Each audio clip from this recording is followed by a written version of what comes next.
Welcome back mga kachika. May mga pa-blind item ang showbiz news writer sa X ngayon na isa raw dating Reyna Elena na inspired daw ngayon sa isang fashion queen ng GMA. Pero tila raw sadya nang ginagaya lahat pati ang style ng mga video ni fashion queen. At kinuha pa nga raw ng former Reyna Elena ang glam team ni fashion queen. Ang former Reyna Elena na ito ay walang iba kundi si Miss Universe 2015, the awards batch, na trying hard daw gayahin si fashion queen na si Heart Evangelista pati raw sa pananalita. Ito ang mainit-init na usapan ngayong sa X ng mga showbiz lovers.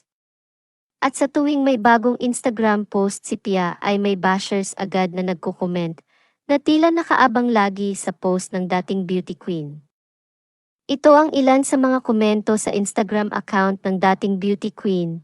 Isa na rin sa mga komento, hindi lang ng bashers, pati na rin ang fans ng dating beauty queen na tumanda raw ito sa kanyang makeup.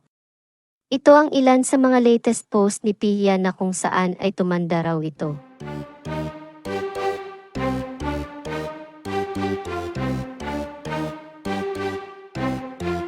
Ano ang masasabi nyo?